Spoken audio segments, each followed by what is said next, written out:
Okay,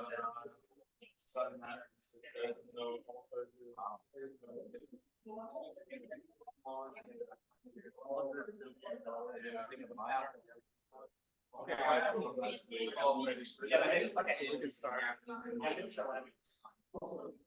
Okay, everybody, shut up. You saw on my email, we've got Justin here, who works for Bungie. What is a quiz for you? Name one game that Bungie has developed. The original Halo. Okay, good, you passed. So how long have you been working there now? Technically 3 years. 3 years, wow, Yeah. that's nice. I know, it doesn't feel like 3 years. So Justin used to be a grad student in the lab, and then he had bigger aspirations to change the world of gaming. Sure. So he's also run the student game group, The Game Dev Club, yeah, Game Dev yeah, at one point in time I was the president of that. right? So he's gonna share all his wisdom today. So he's gonna talk, and then you guys posted questions, we can go through those questions. And also, as you come up with questions, feel free to type it into, actually, Zoom. I guess I can put it, there's a chat, right? Yeah, we Yeah. can, you can always put it into chat, or you can just ask, okay? Yeah, I'm totally fine with that too. All right, so take it away, Justin. Thank you. So Jason kind of got some of the introduction out of the way. So I was going to briefly go over a little bit about me. So I was actually born and raised here in Hawaii. As Jason mentioned, I was sitting here at UH at the lab. I got my bachelor's in computer science in 2019, master's degree in 2021. And I started at Bungie as an intern. That was the summer of 2021, so right before my final semester of college as a grad student. There, I got to work on the crossplay team for Destiny 2 specifically. I didn't put Destiny 2 there, but it was for Destiny 2. And I got to work on some systems like the text chat system. A lot of the text chat, if you play Destiny 2 and you use the text chat, a lot of that is me. So you can either praise me or get mad at me if it doesn't work. Either's fine with me. The roster system did a little work there. So that's basically our UI for like friend system, blocking, reporting, or sorry, friends and clan mates and other stuff like that. Then I also did work on the blocking and reporting systems a little bit.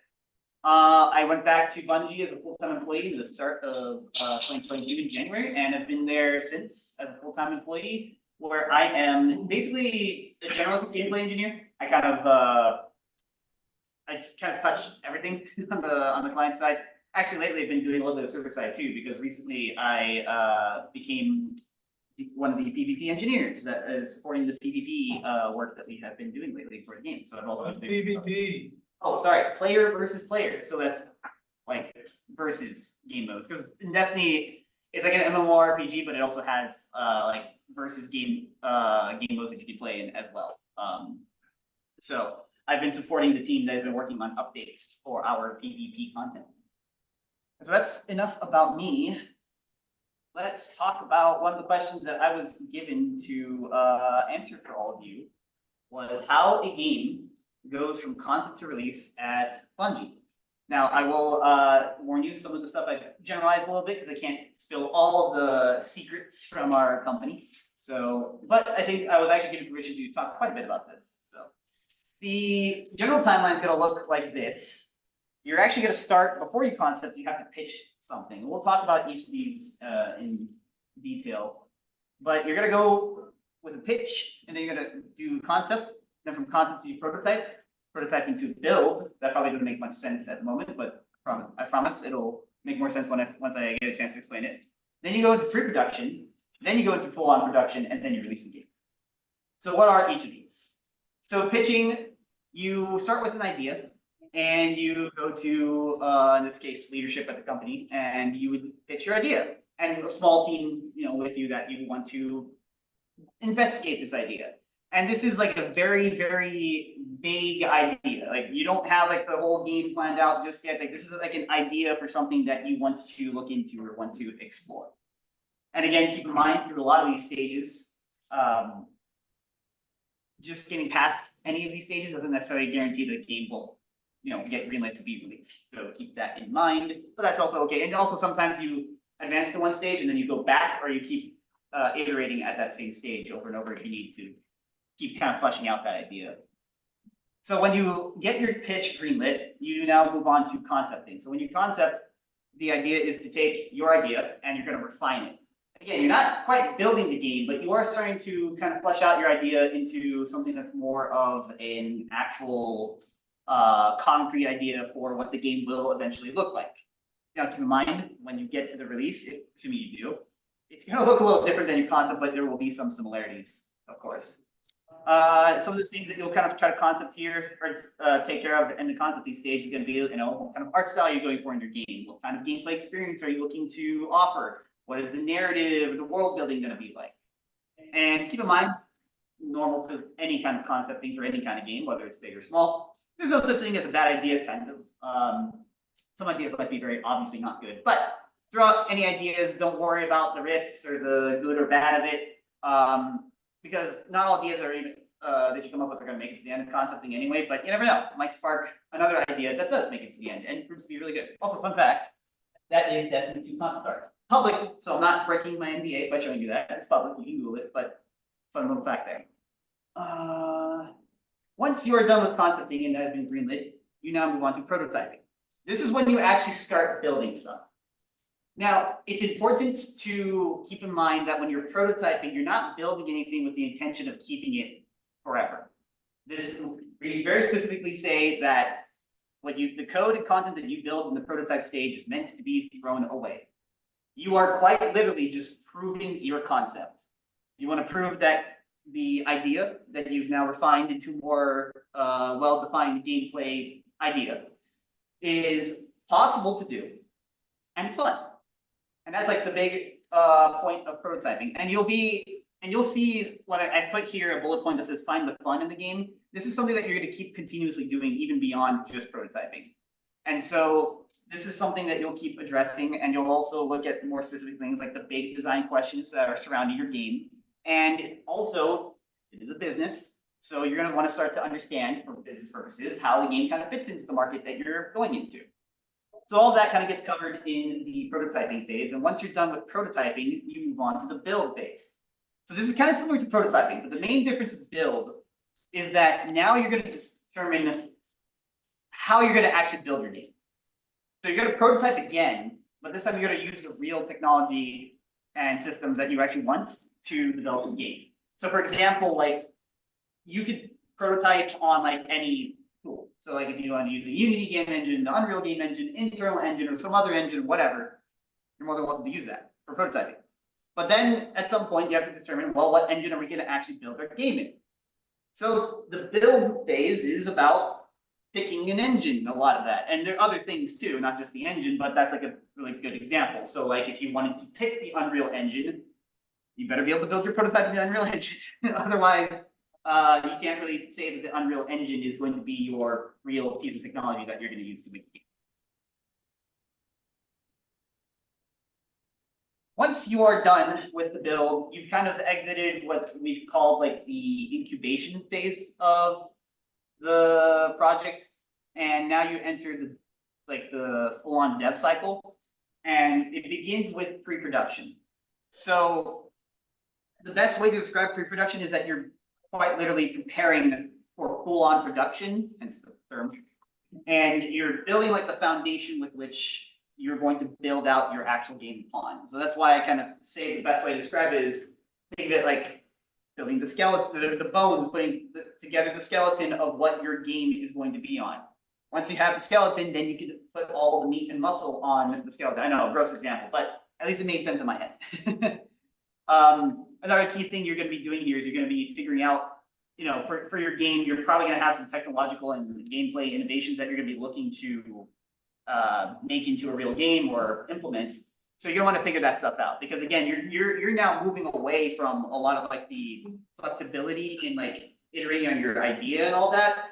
Now you like really should have a fleshed out idea and like know like, okay, this is really what we're going to go for. So as you're starting to narrow in on that end product or end goal, you need to really confirm that, okay, we can do this. We can, how are we going to do this? And answer all those kind of questions. Once you're from out of pre-production, you go into full-on production. And I said before that you could go from one phase to the next phase. You can even go back to the phase or iterate over and over again in certain phases. This is not the case with production. Once you enter production, that game's shipping, barring some catastrophic thing. But as far as I know, that doesn't usually happen. So once you are in production, it is time, it is go time. You are full-on rapid development to make a releasable or make a build that is shippable. And as you are working towards this shippable build, again, for business purposes, you're gonna finalize some other plans like analytics. What kind of analytics are you planning to have for the game? You know, how are you gonna get the data back from your users? What kind of things do you need to keep an eye on? Or other metrics from your game and all that. What's your go-to-market plan? Because you got to coordinate with marketing. You got to advertise your game. If nobody knows that you're making this game, you're not gonna sell a lot of the game or get a lot of users. So you have to have a go-to-market plan and all this other stuff. So set release dates, milestones, a whole bunch of other stuff starts to get finalized here. This is also where, because you're starting to work towards a shippable build, your game's gonna start undergoing a lot more serious testing. So you're still gonna have pre-alpha builds at this point in time, but you won't see an actual alpha build of the game until you reach production. Like that is how late in the dev process for video games an alpha build actually is. And betas, you'd be surprised, betas are really close to ship. You'd be surprised how close to ship betas tend to come out. Sometimes you ship a beta and you realize, oh, there's some stuff we actually want to change, so maybe you move dates around, but I've never seen that personally. Some other companies I know have done that with their betas, or maybe they planned it that way, I don't know. But you're typically in full-on production once you are making alphas and betas and all that stuff. And after all that, once you reach the end of production, you release the game. And then there's a whole other can of worms there about actually supporting the game once it's out there, but that's a bit beyond the scope of the question. Granted, if you have questions on, what it's like supporting a released game, you are more than welcome to ask them later. But yeah, that's basically a pretty general overview of the process of what it looks like to take a game all the way from concept up to release at a company like Bungie. The other question that I was asked to answer for all of you was what can students like you guys do to increase your chances of getting into a company like Bungie? And I have a few general points. One of the best things I usually advise to people is projects, whether it's class projects, game jams, hackathons, whatever else. Projects are great. And the reason why projects are great is because it shows what you are capable of doing. And it's a point that I've told people before is that when you come out of college with a degree, whether it's an art degree or a computer science or engineering degree or whatever other degree it is, that fancy piece of paper says, okay, this person knows, how to do this stuff, but it doesn't really tell you about that person, and everybody else who comes out of college is also going to have one of those fancy pieces of paper, whether it's from your college or another college.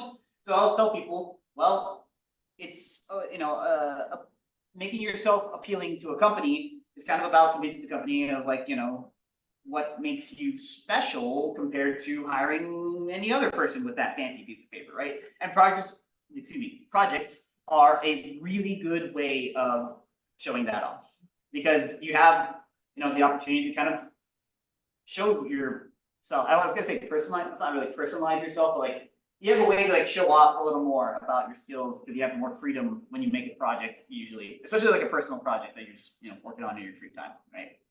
And group projects are also really good plus because teamwork is something, and I have a point on this down low as well about how teamwork is really, really important at this company. But before I discuss a little bit about teamwork, internships is also a really good thing. Internships a little trickier to land, of course. Internships can be very competitive, but even if it's not a game development company necessarily, internships in general are really good because it's real world experience. And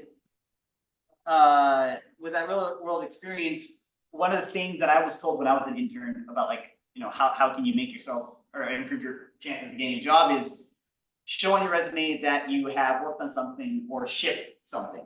And that's really hard to do as a student because you don't really have opportunities to ship things unless you decide to make your own game and put it on the store.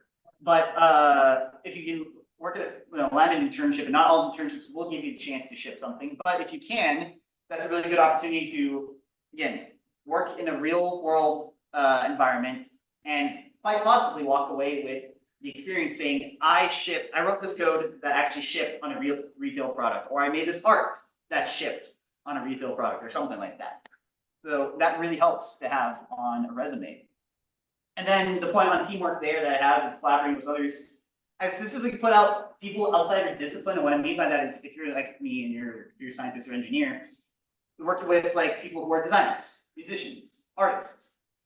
That in my job, you work with so many people that are not your same discipline all the time. It's really important that you can coordinate with them and also communicate with them very effectively. So if you can show that on your resume, again, just another way to boost your resume and make yourself look like a more appealing candidate to these companies. And the last point is very, very important as well. Not 100% necessary, but still, I think it's very, very important. Network with people. Get to know people in the industry, connect with them, whether it's recruiters or other industry professionals.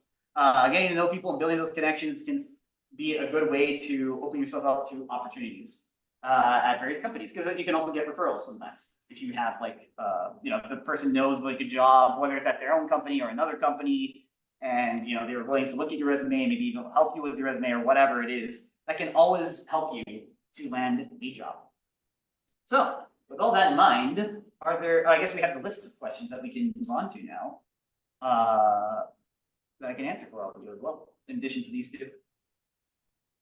Are the internship paid or unpaid internships? Most internships are paid. Not every internship is paid. I mean, it's like every company is different, but my internship at Bungie was definitely paid. I think at least in the games industry, I don't know of any internships that are unpaid. When I was applying, most of them were paid. So How was the pay rate? For Bungie, because I don't know about the others, but for Bungie, it was pretty close to what they would pay an entry-level engineer for me. Like it was really, really close. Still hourly because I was technically a contractor, because that's how they typically do it. You're not like full-time, but yeah, that was what the pay was like in my experience. So if you pitch an idea, if you're working for Bungie, and you pitch an idea and they decide to invest on it, and then goes to production, would you be able to get a cut or like a share from your idea that you're working on, or you're just bound by the salary that they're? Well, like if someone like me pitched an idea, your job would change. You would now kind of be more of like in a team lead kind of, or not team lead. It would be more like some kind of leadership role, because you'd be like a project lead now. Like I am an engineer, so I'm like what we call like an IC. It basically means like you do like lots of like I guess not handwork. That's not the right way to put it. Like I do a lot of like coding and other stuff like that, right? But I don't do like project management or people management. That's like people who are like senior engineers or managers or leadership and stuff like that. So if you did that, you would likely, your job would change. Like I would probably not be doing the job I'm doing if that happened. Yeah. Can anyone pitch an idea in the company? Right? Can anyone pitch an idea in the Good company? question. I think so. I don't know. I don't know. They never like really said there was any like restrictions, but I think you can. But I think the pitch has to be like pretty formal, and like you have to have like a small team of people. Because like the other thing too is that it's not only an idea they believe in, but also a team that they believe in. So you need to have some expertise on that team. But I think if you can have like a small team with like good expertise on it, I think yeah, anybody could come forward with an idea. A team, because they're gonna put money into your team to do the prototype. Yeah. You have to be a team lead.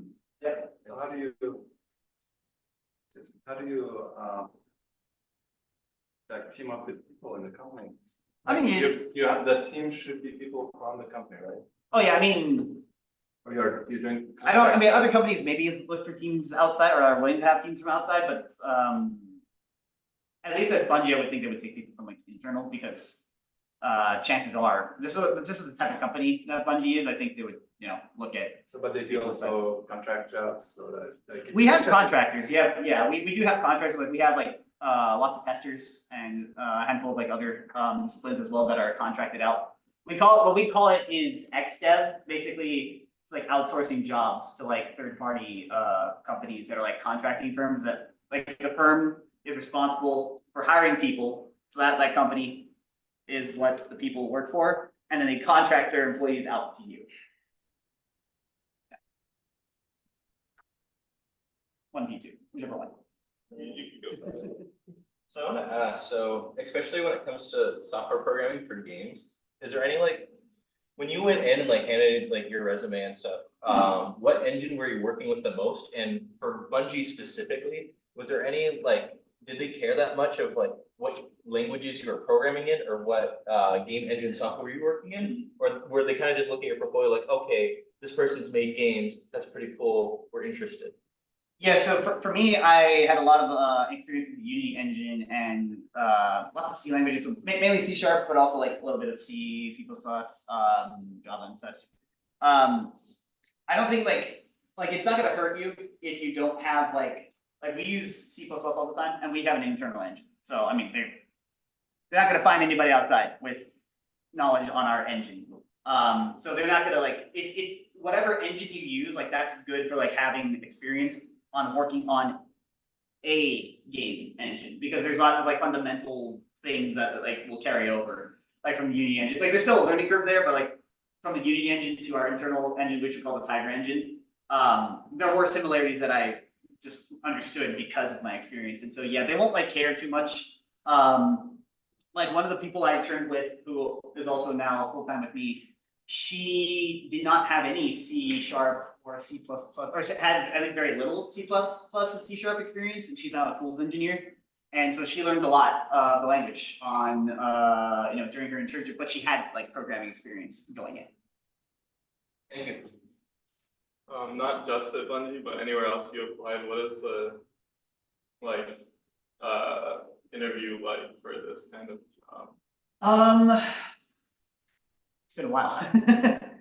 I did a lot of interviews with Bungie, so it's like they were not every company's the same, but at least like the ones I remember doing, there were a lot like at least Bungie was a lot more conversational with their interviews. It wasn't like it didn't feel like it had like such a rigid structure where it's like, okay, we're gonna ask you this question. All right, that's your answer. Next question. It was like it very much felt like I had a conversation with the people interviewing me, and that was really nice. So it felt a lot more natural, and they still ask like those kind of questions that like you would expect to find in like interviews. Like I had some questions about like how did I problem solve, how did I deal with difficult like situations, etc. Stuff about like personal goals, etc. Again, it's been a while, so I don't remember all the specific questions, but it's stuff like that. Yeah, there were also some like tech interviews as well, because I'm an engineer, so I got like technical interviews. So I did a round that was a technical interview.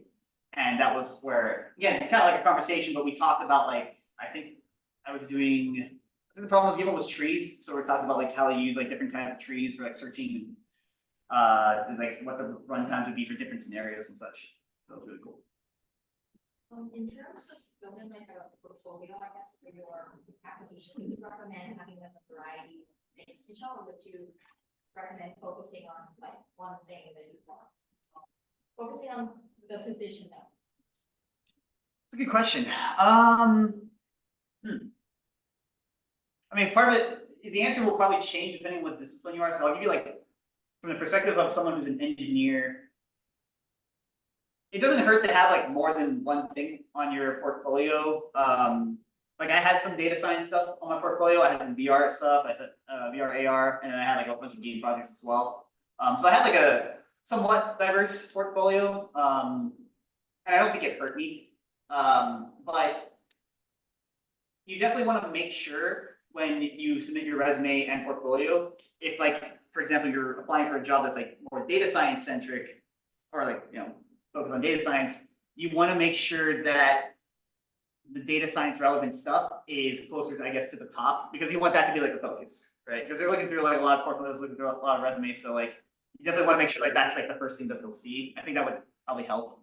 But I don't think like you need to, like you definitely want to curate your resume when you apply to certain jobs. But like for me, like I had a master resume that had like all my experiences on it. I would pluck, depending on the job I was applying for, like which ones I thought were best. And but I don't think it would hurt if you had like a diverse range of things to pull from. What is the culture like in the company there? The headquarters is in Bellevue, right? Yes, our headquarters is in Bellevue. Sorry? How many people are in like that place? So we're hybrid. So we have we support full remote work for, I mean, depends on the positions, but we support like full remote positions in certain states. And also if you want to be in office, be in person, you can also be in person. So are you wondering like how many people go into the office, or are you just wondering how many people are at Bungie? I just wanted to feel like, get a sense of what's going on in there and what the culture is. Yeah, I'll probably avoid the question of how many people, because I'm not sure if I'm allowed to say. I would just recommend Google us. There's some answer out there that's probably close to the actual number. As for our culture, so I joined when it was like full remote during the pandemic, but since then we've now become hybrid, and it's really nice. The thing that sold me on Bungie for my internship was culture. The people are extremely supportive and very, very nice. There are not enough words for me to say how nice it is there. To try to keep this answer not too long, one of the big things for me as an intern was that I was surprised to see that I wasn't shunned as an intern. Like if I ever needed to go to higher ups, or like whether it was management or senior engineers and whatnot to get help, it wasn't like, oh God, there's a shitty intern bothering me, go help them out. They were very warm and welcoming and willing to help me at all turns. And it was really good because now being part of the company and the 3-year, way to say veteran after 3 years, but whatever, 3-year veteran. I now can, try to do the same with other people. Like if they ever come to me, it's like, like out of nowhere with a question, like, oh yeah, sure, I can help you with that, or can get you information or route you to the person. So it's a lot of that. There's a lot of interactions that are like that. And myself and a lot of others that I've spoken to have very often said that they cannot think of like a very negative interaction that they've ever had with another person at the company. Not to say that it's a perfect place. Be stressed that this is just my perspective and what I've heard. Other people probably have different experiences, but it's generally a very, very positive environment to be in because of the people there and the people that you're surrounded by, I would say. You said you were born and raised in Hawaii. Yep. And then eventually end up at a job in Bellevue, Washington State. And how was this transition? Getting used to the cold took a little bit, but aside from like the hectic business of like having to move from Hawaii to Seattle, or Seattle area, it wasn't like too bad. Like I'm not that old, I'm not that young, I'm not that old. So it wasn't like too hard for me to move at that point in my life. But yeah, it was a bit of a transition for sure. But the job was worth it, I would say, at least for me. For me personally speaking, I felt like the job was really worth it. And I'm very happy with the decision I made. Of course, I'd love to still come back to Hawaii one day. They don't allow remote work from Hawaii because their tax laws are, yes, but but I do like it out there. As a gameplay engineer, what is your like day-to-day life? Yeah, so day to day, it depends sometimes. Like sometimes it'll be a little different, but like my schedule, I'll have like some meetings throughout the week. I don't have like a ton of meetings because, like I said, I'm still like I'm a mid-level engineer specifically, so like I still do like lots of like IC work, like coding, looking at bugs and all that. But I do have like meetings I go to. A lot of the meetings I go to are like syncs, where you just sync up with the team that you're supporting or working with, and so you like basically provide updates and like this is what I've been working on, this is what I've been doing, this is where I'm at. And also like if you have to like do planning, like one meeting that we have is called sprint planning, because we organize our work into sprints. Basically, sprint is 2 weeks. It's like for these 2 weeks, this is what we're going to be focusing on working on. So that's like a sprint planning meeting. It's like, okay, this is what you have in progress. This is what you're closing up. This is the new thing that came in for you. Can you get to this, etc. But yeah, most of my time is like spent like desk time, where I get to work on bugs, work on new features, write code, read code. Do a lot of reading code nowadays, and stuff like that throughout the day. But I also will be messaging people a lot throughout the day, whether it's on the stuff that I'm working on, coordinating different stuff. Lately, because of my PvP engineering, I've had to sit in meetings very early in the morning when just to make sure matchmaking doesn't break, or if matchmaking does break, we have to scramble and figure out why that was and get our configs all in order. Yeah, so that's like a general breakdown of kind of like my day to day. Like I said, depending on what work I have that given week or that given day, it can change a little bit. I'll take this question first though. I was just kind of curious, so where do you see yourself going from here now, like working at Bungie? Do you ever see yourself going solo or like possibly creating your own games company? Or do you feel like you really like the space that Bungie has right now and you think you might stay there for a while? Yeah, Bungie is a place that we have like a lot of people who've been there for a long time. It's I've heard from like other people in the company because surprisingly, like, or no, maybe not unsurprisingly, you know, if you're in the games industry, you tend to stay in the games industry. So a lot of people there have been like from other studios and whatnot. But and they all say to me that like, you know, this is one of the best places to be in the industry. Again, not perfect, but one of the better places to be. And a lot of people tend to stay because they like it.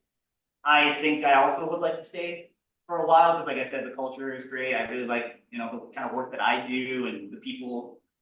So for all those reasons, I can definitely see myself staying for a while. But we do have like policies that allow us to like do some like, you know, pursue projects on our own as well, pending certain restrictions, of course.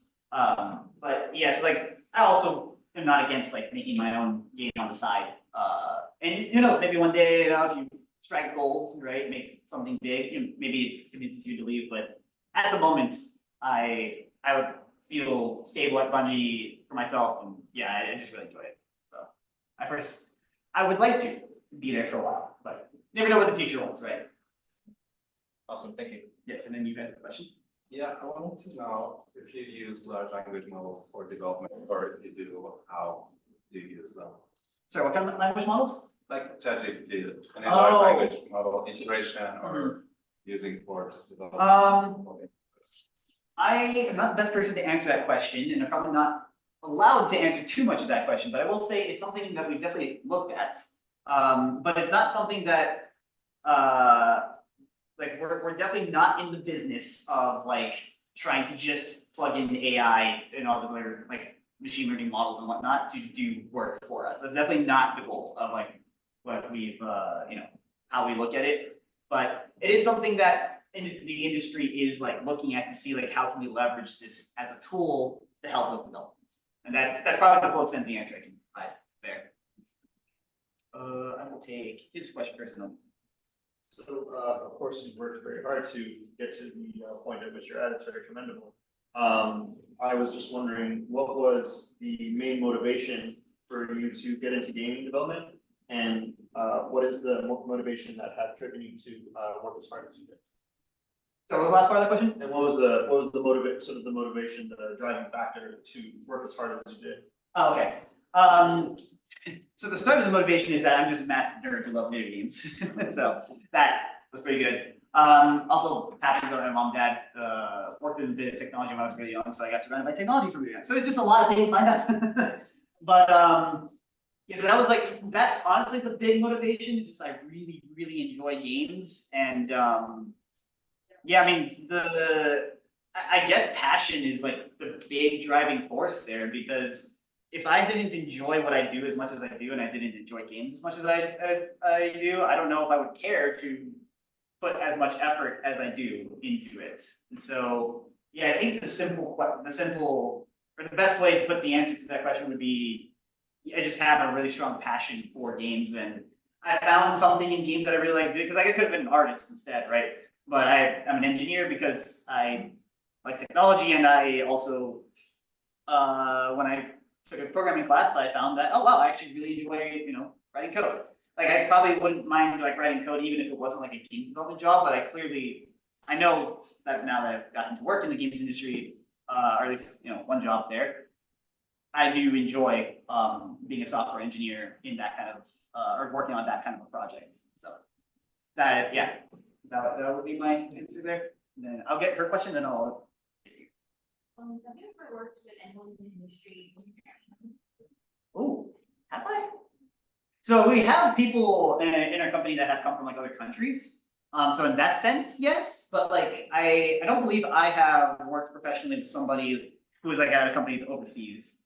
But we do have people from like we have some people from China, some people from Japan, some people from the Philippines, even Mexico, just to name a few. I think even one of the engineers that I work with, I think might originally be from Ukraine, if I'm remembering correctly. So we do actually have quite an international collection of people at the company, which is quite nice.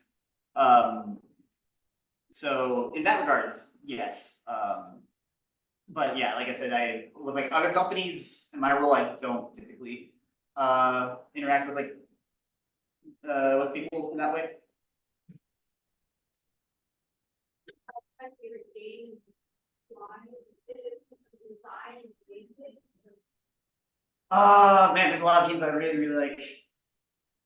My all-time favorite, I always go to a classic that I played when I was super, super young, Crash Team Racing, because I'm a Crash Bandicoot fan, because I grew up playing Crash Bandicoot games, and I really enjoyed that game because it's just, to simply put it, it's a lot of fun. But I really like the, I don't know, it's just like a really easy game to pick up and play. It has, on the surface level, it's really fun, and then like there's a lot of depth to the game as well. Like, for me, that game, not to get too much nerding out about the game, but there is like it's a kart racing game if you're not familiar with it, and it has like some pretty interesting drift mechanics to it. And so if you actually start like learning drift mechanics, there's like a lot of depth to the drift mechanics where you can really like get pretty like high level with like the different like maneuvers that you can do in the game. And so yeah, I just find that really, really interesting and a ton of fun. For the folks at Bungie, you have some folks who probably got there after a master's degree, some folks who probably got there after a bachelor's. What do they do differently? I mean, are they different in the work that they do? You mean like based on like their education level? Yeah. Honestly, not really. I even like know designers who, well, one designer in particular who was an intern the year after I interned. He was at DigiPen and he basically spurned his last semester at DigiPen once he got the job offer. So he doesn't even have the degree. I think no, he has to go back for his degree. But he's basically working for us without a degree, which is quite funny. And Bungie very specifically tries to not like tie your like job progress like to your like education level. And it's almost like it's like how when you go to college, like once you go to college and have like a year in college, what you did in high school kind of starts to not really matter at all. It's kind of the same thing with like at least at Bungie, where once you go to Bungie, what you did in college doesn't really matter as much. Like I mean, it's nice to say that you have a master's and bachelor's degree, but it's really about like what you've done in the industry at that point. And so there's like a lot of people that are way smarter than me that probably only have a bachelor's degree, and you probably never guess it. Like people are surprised when I say like I have a master's degree, not because like I'm dumb or anything, but they're like they just typically don't expect people to have like higher degrees. I'm not sure if anybody at the company was like at least an engineer has a PhD or not. I'd actually be curious if there was anybody, but yeah, at least I don't notice like too many differences. The big differences are like the people who've been there like 10 plus years who are like the senior engineers, like, oh my God, they're so freaking good at engineering. I feel like such an idiot when I like talk with them. I'm like, man, I got a lot to learn. How do you study like you said, user testing? Sorry? You said you do user testing too, right? How do you Um, analyze like your data and internal data? Yeah, so- compare it to just- so we do have like user testing. I don't really do user testing, so I can't really answer questions around that. But we have, I think the better answer to your question would be we have analytics and usage data. And we can use those analytics and usage data on the live game to make better informed decisions in conjunction with like player feedback and seeing like, you know, like for example, one thing we have is like usage rates charted against ownership rates. So like how many people own the thing and the percentage of the people who own it, how many of them are actually using it. So that's a really good like chart for us to understand like, you know, is this thing like super rare? Do people actually care to get it? Is it good? You know, like a lot of people using it and stuff like that. So that's just like one example. And we have like lots of these like advanced analytics and data that we can use to help us understand like how to balance the game, where we need to address certain issues and other things like that. So this is like you gain this after the game is out and people are using it, right? Yeah, like we actually have to write in like code to set up like the analytics so we can actually pull those analytics from the live game. Like I actually had to recently do that for something where I had to write in analytics for something that we didn't have originally, so we could go get data on that and understand like how the certain thing that I won't say, but how it's working and how it's being used. I think you had a question back there, yes? Yeah, so going back to my.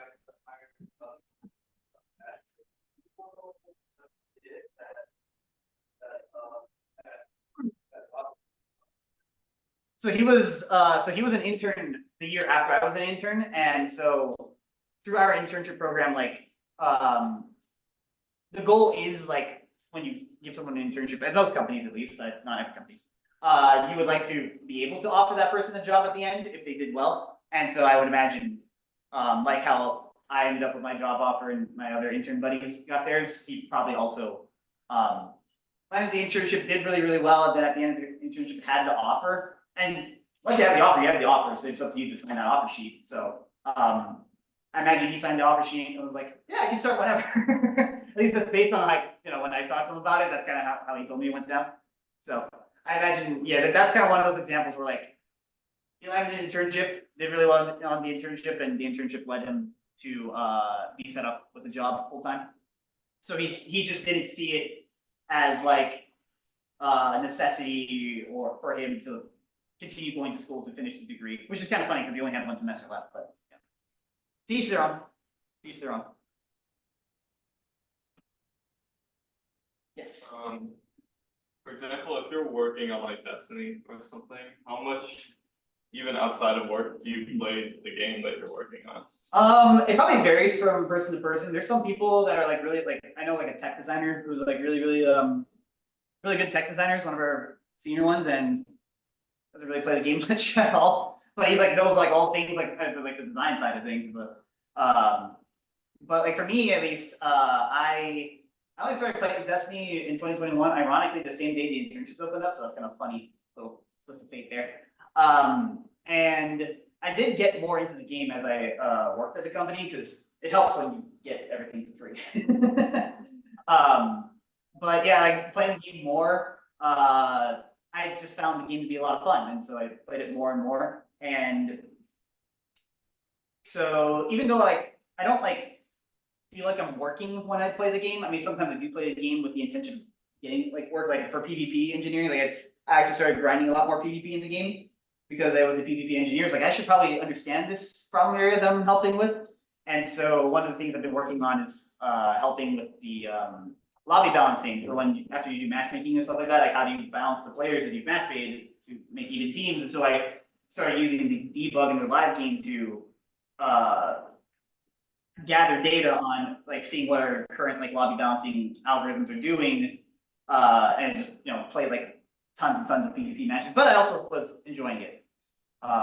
So and it's also good. Like they do encourage us to play the game because it's good to understand what you're working on. It's good to understand where the problems are. And one of the mantras that we have is that I don't remember like the mantra word for word, but basically like you should make a game that you actually like, think is fun, right? Because that's like the number one rule of game design. It should be fun. So if you don't think the game is fun, then there's a problem there, and we should address that problem. We should find ways to make the game more fun. Like, yes. So what platforms do you target for when you do the production of the products? Does your engine automatically and like creates a version for each platform? I wouldn't say it automatically creates a version, but like the engine, kind of like Unity, like it has the it's built such that we can build or we can make builds for different platforms. It has like code in there for different platforms. As far as like when we like come up with projects, it's like it probably depends on like that project's like leadership, like what they're targeting. Like what kind of game they're making, and how what do they want to ship it on. Yeah, like typically, I mean, for Destiny, we have it on all platforms except for Nintendo Switch. So I would think our philosophy is probably consistent, but again, I don't know for certain. But I would think like, the kinds of games we make feels like we would ship them on So PC part of the and console. engineering there is to like work on the engine itself, right? Yeah, so a lot of like what I do is I'm not like building levels, I'm not like making weapons or content or anything like that. I'm actually like building the engine. So for example, like one thing I worked on at one point in time was like our teleporter system a little bit. So I made some like improvements to it. And like our teleporter system, like the way it works is that it's like a tool that our designers can use to set up something to work as a teleporter. So I worked on that tool in our game engine and added like options or modified it or whatever to like work a certain way. And so I gave it to design and said, hey, I did this thing, now you can use it in this way. And there's like a checkbox here now you can check. You can add this thing to it. So that's kind of like how I've done, that's a lot of like the work that I do is actually on the engine, which is something that you don't really get a chance to do much of like in Unity, for example. In Unity, you're writing like code that like makes the stuff move and all that, but you don't, I mean, you can make plugins for Unity that kind of is like that, but typically like, at least in my experience in Unity, I never really like went into the weeds of the engine and actually changed what the engine is doing.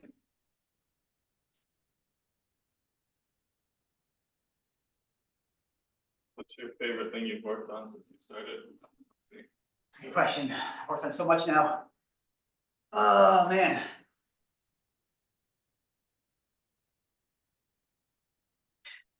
There's a lot. I'm like going through my brain of everything. I almost want to pull up my list. Well, I can't right now, but I wish I could pull up the list of everything I did to look at it.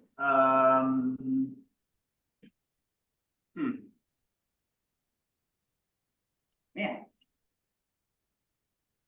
Let's just say the teleport system, because that's one of the things they worked on a lot. And the reason why I say the teleport system is because I did a lot of work on it, and this is like a super nerdy answer, but as like an engineer, like the kind of code that I wrote and like seeing that code actually work and do the thing that I wanted to do was super satisfying. And I was like, thank God that it's actually working and doing the thing I wanted to do.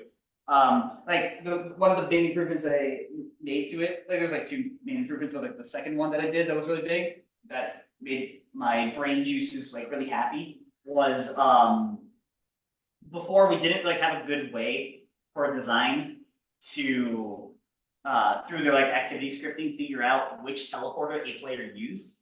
And I engineered a solution that now lets them set up the teleporter so they can actually see which one a player used specifically. And this has opened up a lot of opportunities for design to use teleporters with player interactions and like have them respond in different ways that weren't possible before.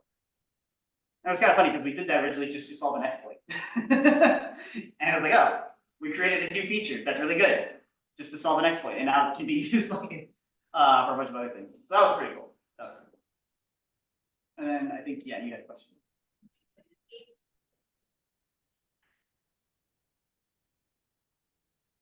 I'm sorry, what was the last part? Like, is there something that you noticed that makes it a good or bad game? Okay. When I first played Destiny, my first like takeaway from like when playing Destiny was that, wow, this feels a lot like Halo. And then upon entering Bungie, it was like, oh, this is the same engine that they made Halo with. That makes sense. Heavily modified since the Halo days, I should say. But yeah, like part of the reason I fell in love with the game, like what I saw was that like one of my favorite things to do in Destiny. We have this activity called raids. Like raids are like really big activities where it's like you can play with up to 6 people, so yourself and 5 others, and you have to like coordinate with like a bunch of like mechanics that aren't actually explained to you. You have to figure it out all on your own, or you look up a guide online if it's been out. And it's just like that coordination and that like really like creative ingenuity on like how to build those mechanics out in the Destiny sandbox was like really, really cool. So that was like one of the things that really like hooked me on the game, was that kind of like innovative design of like how you can kind of put these people in the Destiny, within the Destiny video game, but like, and put them in these situations of like teamwork and cooperation and like how to like puzzle solve where you need like multiple people to like solve these puzzles. And then the other big thing for me was also like the feel of like the gunplay. Like when I like use weapons in the game, like it just feels good. Like the game feels like really, really nice. So those are like the 2 big things for me. You ever feel that we live in a simulation? Yes. Is that because you're developing the engine, the physics, or? Sorry, what was the question again? That we live in a simulation. Like, because when you do things that we're creating games that somehow simulates what people or what happens in real world, right? In a way. So you're basically trying to ask, like, does the game feel, or like, does the simulation of the game engine and the world it creates feel too similar to real life? that kind of what you're trying to get at? No, because when you work on it, like developing code and think over again, to make something that feels like physical for people to play, then you need to like kind of simulate what's going on in the real life. Right, And right. then eventually you may end up doing that, okay, maybe we're living in a simulation too. I mean, if you want to get philosophical about it, I mean, you can go down that rabbit hole, but, yeah, I mean, like, game engines, once you crack them open, you realize, there's a lot of shit that we hide from players. There's a lot of shit that doesn't work the way you think it works, that we're actually hiding from players because of limitations in technology or simulation. So, it's kind of funny, but it is pretty nice when you see, like, simulation work, like, really, really well, like, wow, that's actually simulating that, like, bouncing ball, really well. It's, like, surprisingly well. So, plus some advanced math that goes behind a lot of that. And physics and other stuff. Stuff that goes like beyond my brain. So you did software engineering here? Sorry? You did software engineering here? More specifically, computer science. But I mean, you could consider computer science like programming, like is generally speaking software engineering. I'm not sure what the specific difference is. I think at one point I looked it up, but I don't remember off the top of my head. If you have a computer science degree and you go work in the industry, chances are you're going to have a software engineering job. They typically call you software engineer. Yes. When you're working in the custom engine, does Bungie regulate what IDE you use, and if not, what do you use? So I can say that we use Visual Studio, because a lot of places do. Does they regulate that we use Visual Studio? Well, I wouldn't say that they regulate it so much as all of our building systems are tied to Visual Studio, so good luck not using Visual Studio. But like, if I wanted to open it in like a text editor and just like type code, I could.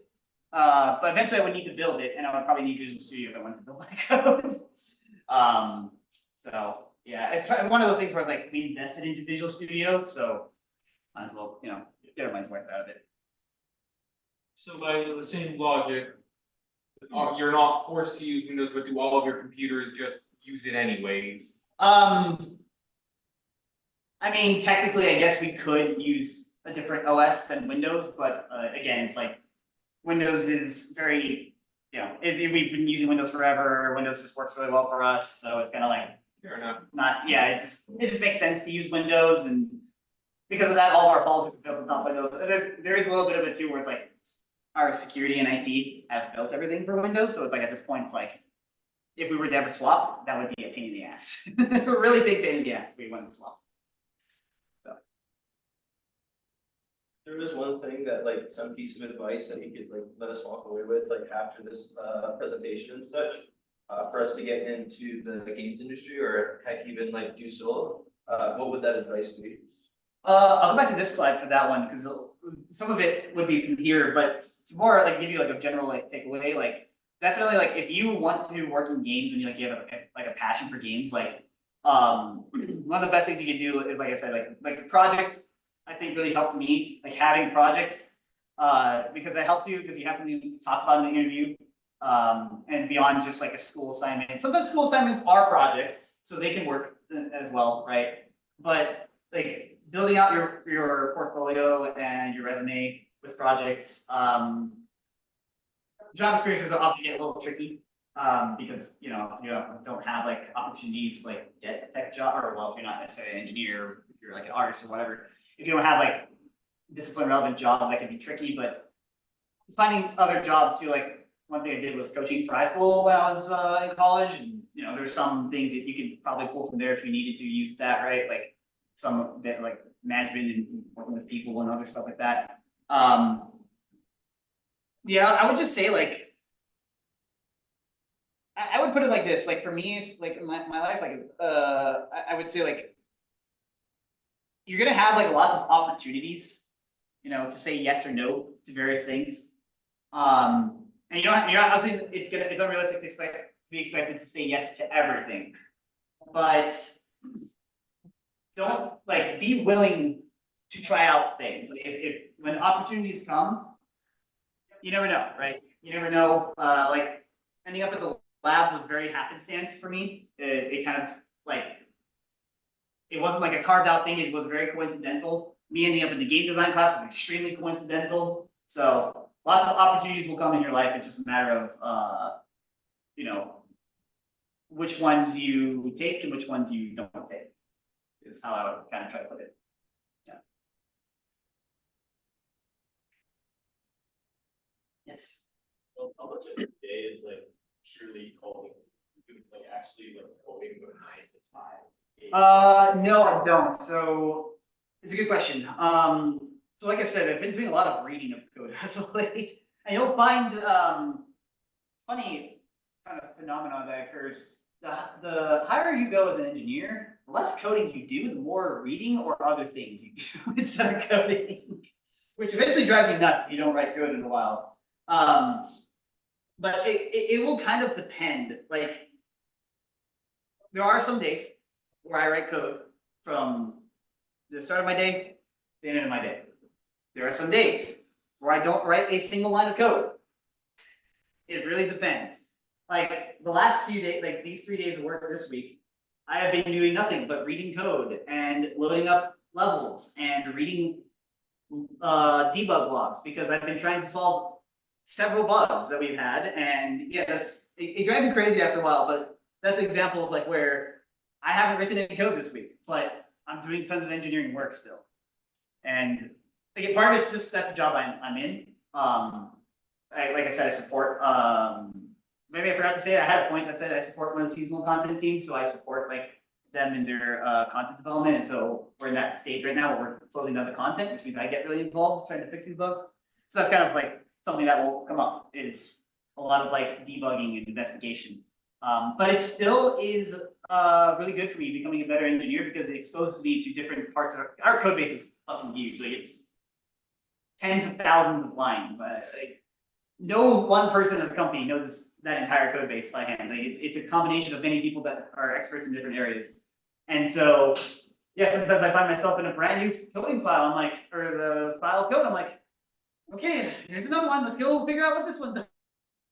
And yeah, but being able to read through it and understand what it's doing, and then figure out, okay, so the bug crashed here, or it had this thing happen here, and you kind of put the pieces together. It all helps me to become a better engineer, I would say. Do you primarily read about your code online, or is it through books, or? I hope to God I don't read about my code online. But if you mean like it's like studying code, like most of like the code reading I'm doing is like our engine, whether it's like building new code, writing new features, or you know, like I said, investigating bugs. Oh, we also do code reviews, and so like if I write code before I can check it in, I have to like actually get it reviewed, so other people will read my code and provide feedback that you should do it this way, etc. And I've also reviewed other people's code as well. So like reading, like the other day, one engineer on my team sent me his code to review, and I looked at it, and it was very simple change, but like I had to kind of get an understanding what the function was doing, and it was this physics function I've never seen before in my life. So I spent some time, sat down for like an hour, and actually read through the function, understood everything it was doing to figure out if this one line that was just doing a null check was going to break anything. Ultimately, it wasn't. So I was like, okay, good change. So it's not just code for individual people, but I mean also like code theory and. Oh, like code theory. I feel like I don't like read like articles on code theory. I mean, you can, like if you're like into that stuff and you have time, like you totally can if you want to. But like it's not like a requirement of the job. Like I get a lot of exercise and like reading and learning things like code theory and all that and coding standards from everything I said, like reading existing code and writing new code and having that code reviewed or reviewing other people's code. Like the way I write code now is completely different than I wrote code in college. Like if I wrote code now, people would look at me like just stunned at the code that I'm writing. Because like the coding standards that Bungie has instilled in me and the different like the ways that I was kind of taught to read code that I've never seen before. Yeah, like getting that real world experience is like it's not something like that experience is just something that you have to get like in a job.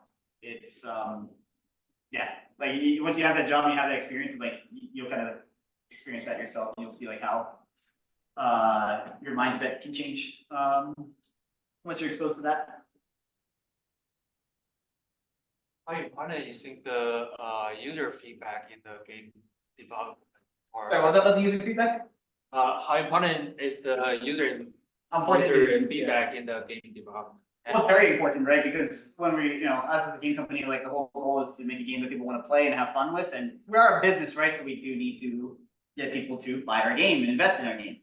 So user feedback is very, very important. That said, like I said before, when I was answering a question about like analytics and data, we don't just use user feedback just to make a change, but user feedback is important for seeing like, okay, is there something here that is worth investigating? Is there something here that maybe needs to be addressed? Like there might not be a bug, but there might be a thing people say like, I don't really like this, I'm not enjoying this. It's like, well, why? Why did people not feel like this is good? And so it's very important for us to, take that feedback and see like what can we do? What do we need to do, in response to that feedback? So, from there, like, how often do you know by yourself, like, you guys made any change because of the user, feedback, not the bug, just like, if they like something, you guys will add it to it, like, how often did you notice you guys did that, or? I mean, it depends. It'll depend like what they're providing the feedback on, sometimes you get feedback, it's like, matchmaking sucks, but it's like, it's coming from a player who's in the top 1% of your skill bracket, so there's nobody for them to matchmake with because they're playing at 2 a.m. So it's like, okay, I'm sorry, we can't really do much about that. Other times it's like, this activity is like really tedious and I'm not having fun with it, and it's like, yeah, maybe we can adjust, like, maybe we could shorten this part of the activity to say like, okay, yeah, we see how it's tedious, let's shorten the requirement to finish this one, like phase 1 of the activity, so it's a little less boring, right? So it's very case by case, I would say. But we do listen to feedback, we see a lot on Twitter and Reddit. Sometimes we wish we didn't have to see all of it, but we see a lot, and we do try to respond to that when we can. What did you experience when you're doing your masters that you thought was helpful in Bungie? I think like just having a chance to like get more experience on like game engine, and also just having more opportunity to improve my coding skills like before going into a company like Bungie, I think like really helps. I think I just had more experience going in compared to like some of the other kids.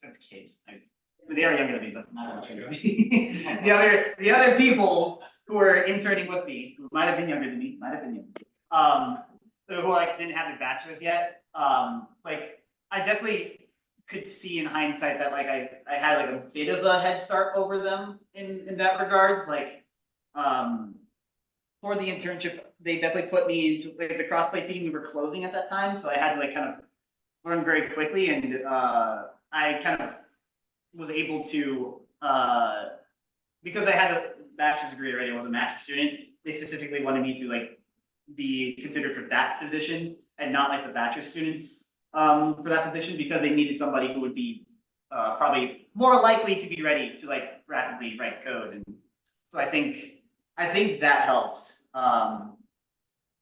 because of like a lot of the chances of just exploration that I had to do like in college, and just like I said, just a general experience, like being able to do a lot of different things and see a lot of different kinds of like programs and systems and other stuff.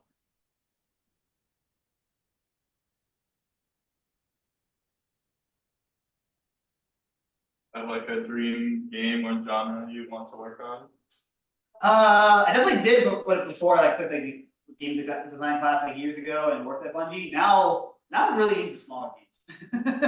Now I really see the value of making small, simpler games that have really cute, innovative ideas. It's like, oh man, making big MMORPG or live service games is a fucking nightmare. Like, how the fuck did we ever ship anything, man? It's a miracle that any of these games ever make it out. But I mean, I guess I would still love the chance to make like a big epic adventure kind of game, action adventure kind of game. But like I said, I'm now seeing the horrors inside of the game development of like just how hard it is to ship anything. I'm like, oh my god. But that would be the answer there. So what advice would you give to the folks making their games in this class? Well, definitely keep them small. Don't it's okay to be ambitious. I encourage being ambitious, but don't be ambitious to the point where you're trying to make like Call of Duty or Halo or Kingdom Hearts or anything like that. Be very careful with that. And one of the advice I give to people working on like smaller projects is always the number one rule of game design. Number one rule: it has to be fun. Always keep that in mind. Always think fun first. The other stuff can come after that. Fun is the most important thing. Also, when you're working on a live service game, how harsh are like deadlines and stuff? So that will depend on management. Like you have your deadlines, you have to meet your deadlines. So it really comes down to project management on coordinating with all the teams to make sure that you have adequate time, that you're not like stressing out and pulling your hair and like, oh, we're not gonna meet this deadline. There's another one where like depending on the release, sometimes some people might feel the burn a little more than others. Some releases might be what we call spicier than others or hotter than others. Like the one we're working towards right now is pretty red hot. But besides that, yeah, like our management, at least at Bungie, is like pretty. I would say it's perfect, but like it's the private leadership has been pretty good about like. This is a company that has like years of experience working on Destiny now, so they're pretty good about knowing, okay, we need this amount of time to burn down our plugs.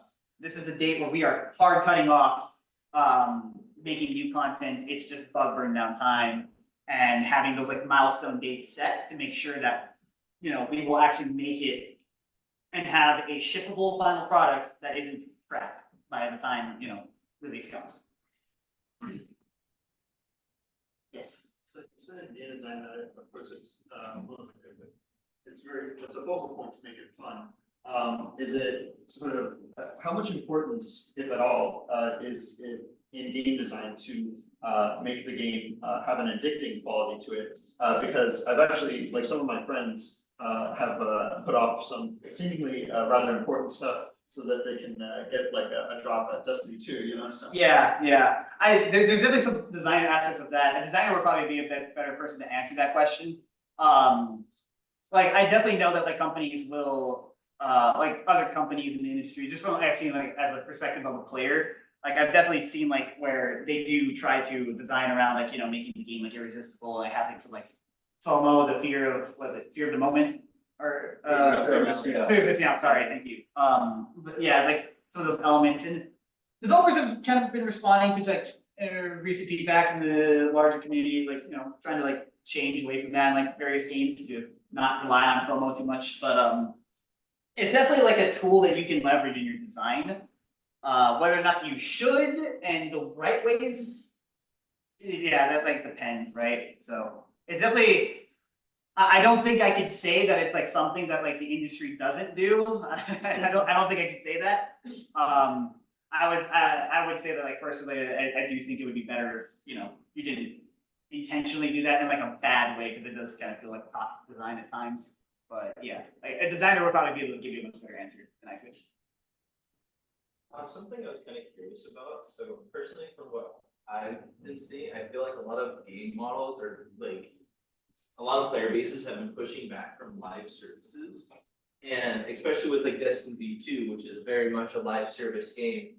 Do you feel like within the company that like from like the player base that like Destiny 2 should move from you working on the game, should the game move from a like live service to a different type of model? Because from what I understand from I haven't played it in a long time. The last like the expansion I played was just before like the moon expansion happened. Yeah. That's when I was really into the game. And so I think the model of like, okay, expansion, paper expansion, get content, cool. And at least that way you're like paying and you're getting the content you want. So let me simplify my question because I'm kind of ranting. Do you feel like Destiny 2 is going to start moving away from a live service model, especially from other games kind of like seeming to see that like we should be pushing away from that?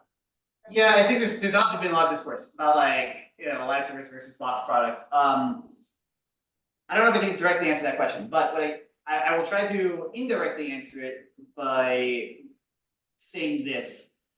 there are business reasons why something comes in to try to go live service. Because when you look at live service, it's a consistent revenue and it does have a higher ceiling than like box product, for example, right? Because with the box product, right? Take Elden Ring, for example. Great game. But what's the problem with Elden Ring from a monetary point of view? If you put on your business hat, right? You sell it one time for, was it 60? I think it was $60 when it's finished. Yeah. So they sold it for 60, made a ton of money. Now it's not making any, like almost no money, right? Because it's not selling anymore. And so that's why from a business perspective, like, oh, live service looks really nice because battle passes and in the case of like Destiny and even like I think what is it, Final Fantasy 14 Online, I think also does expansions and like Warcraft or whatever. You have every year or 2 years, whatever, you have a chance to sell your game again, right? So that from a business perspective looks like it could bring in more money, and there is some proof there that yeah, it does bring in more money. So there are reasons there from the business side of like why you want to go live service. That said, obviously, I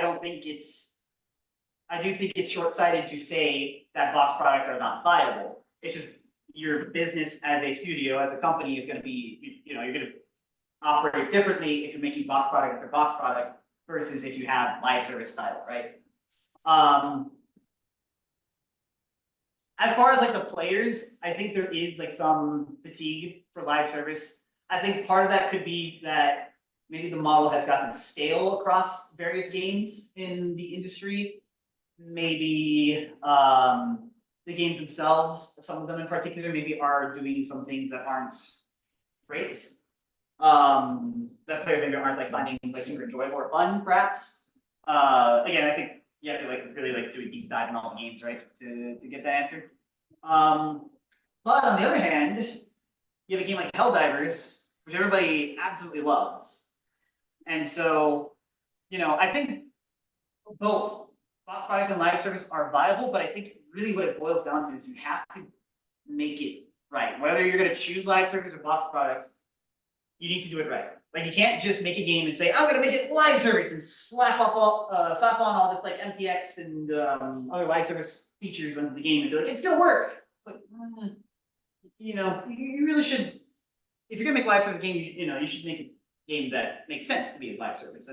And if you're going to make a game and it makes more sense for it to be a box product, like Elden Ring as a live service game doesn't make sense. Elden Ring as a box product makes a lot more sense. So that's how I would address that. So you're kind of like saying like, okay, box product cool, live service cool. It's just like in recent time, there's a lot of like different games that have come out that have done live service, but with different business practices that players have been like, I don't think I really like that. Yeah, and even the pre-existing ones I think have created some angst in their player bases as well. That I think there's been like this push for the live service model to maybe evolve a little bit, and I think because like Helldivers is an example where that is a live service game, but you are paying $40 for the game, and then everything else is they have MTX in the game after that, but then you get the free updates, and so I think you could see some kind of evolution from all these other games in how they do their live service to adapt to the times and be better and respond to that feedback, perhaps. Because I'm like thinking like off the top of my head, like Deep Rock Galactic. Yeah. $20, but you can buy skins and stuff that like they're saying, hey, you can get this cool new old gun, but it also helps us keep working on the game because we're making free seasonal updates as a live service. But, Yeah, DRG is another good example that they did that model as well. Yeah. Yes. I don't know if you can answer this, but have you worked on Marathon at all? It's a complicated answer because Marathon uses the same engine, and we publicly said this, so I can say this. It uses the same engine as the Destiny engine. It's been modified a bit. So technically, some of the work I've done is going to end up in Marathon, but indirectly because it's the same engine. Beyond that, I've play tested it a bunch, but that's it. I've not had a dedicated role working on the game with that team. At least not yet. Could happen in the future. I don't know. And yeah, I'm gonna have to stop myself going on Marathon. So, what is the greatest challenge that you had to deal with so far in your career?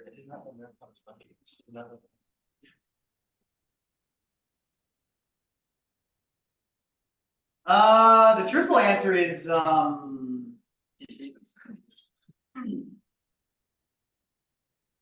guess it would be right now. We're going through, I guess it's no secret that there's been lots of layoffs in the industry. We were one of the companies affected as well, because for various reasons, internal and external, right, with economic factors. And so as a result, we've had to adjust to pushing back the date of our expansion to a later date, and that is come with a lot of like internal challenges.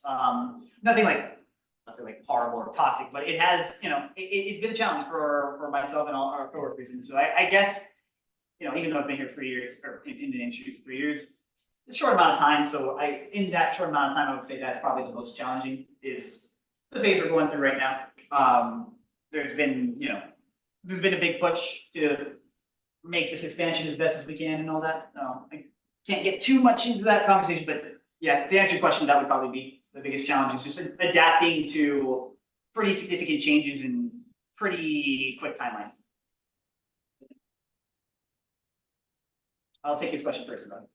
Is game security part of your company's concern? Or probably not? Yes, we do care a lot about the game security. I don't work on the game security team, but we have like security people that you're constantly working on game security for sure. What are they like trying to catch duplicate of the game or like cheating or that stuff? Yeah, mainly you're looking at like people, trying to cheat, people trying to hack into like their services and other stuff like that, right? Like you're constantly fighting against those kinds of attackers, and there's like a big, finding cheaters or dealing with cheaters in general is a problem that's never going to go away, unfortunately. You want to do the best that you possibly can, and so it's definitely something that like is a top concern for I would say for our company, for our team, and they're constantly working on trying to battle the cheaters. Do you feel like insecure in your job because the company may be hiring some other people and then they may lay you off? That's a interesting question. Not a bad question, honestly. At Bungie, no. I know of other companies that have kind of that, where depending on the way they do it, like you can feel that way. Bungie, no. Bungie doesn't like they wouldn't fire you because they hired someone better than you. At least not for like my role. I can't speak to like other roles, but like, yeah, like if I were to get fired, it's because I like violated my NDA, or I was a problem for them internally or something like that, right? Like a layoff would be like a little different. A layoff would be like, the company is doing layoffs, and so it wouldn't just be myself, affected the others as well. But yeah, for like myself personally, like I don't worry about that. I don't think about that. Not at Bungie. Not at Bungie.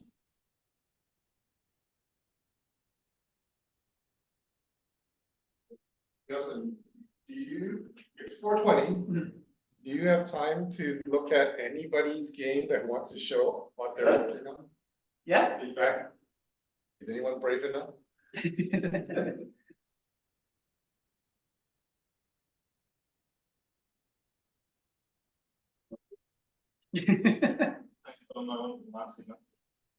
Sure, you show anything you want. So go to just unshare, Justin, and then just have Ben share. So Ben, go to tinyurl.com/lavazoo. The one we usually use for the last.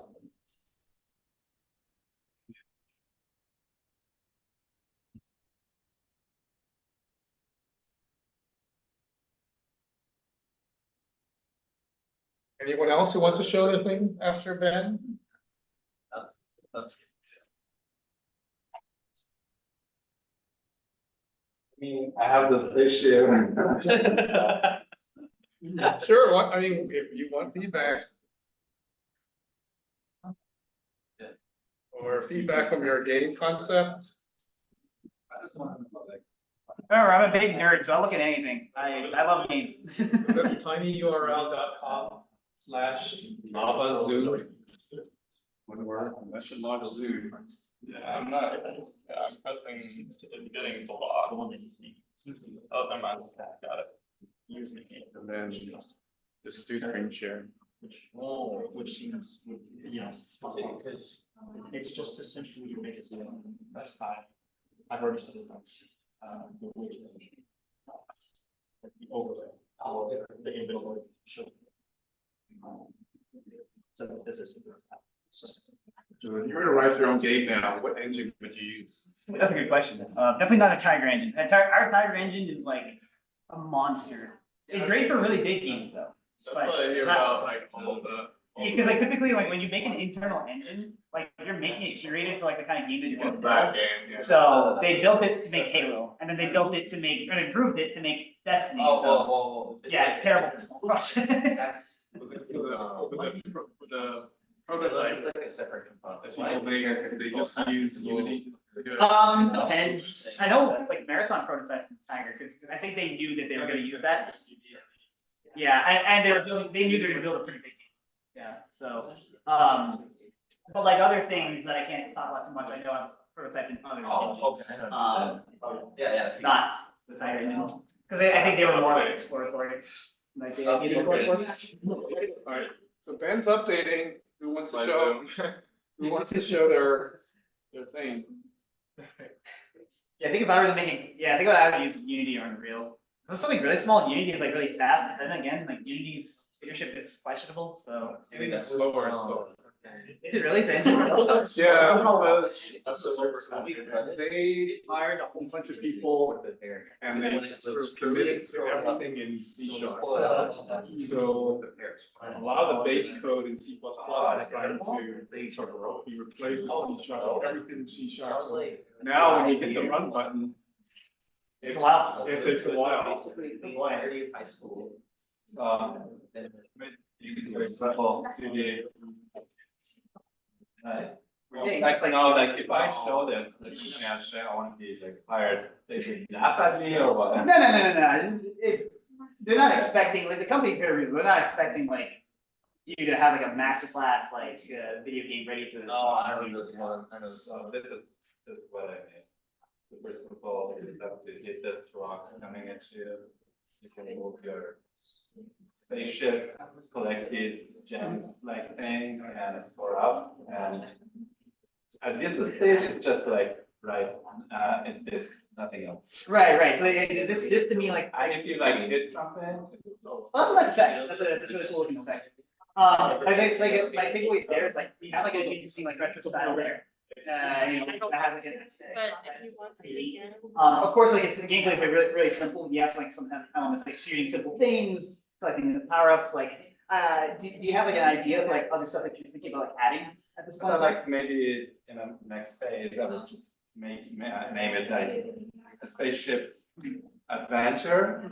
So that I can like add to other elements to it, like for example, from getting to a spaceport, stealing the spaceship, and then getting it through the atmosphere and going to other planets. And this would be just part of from getting to one planet.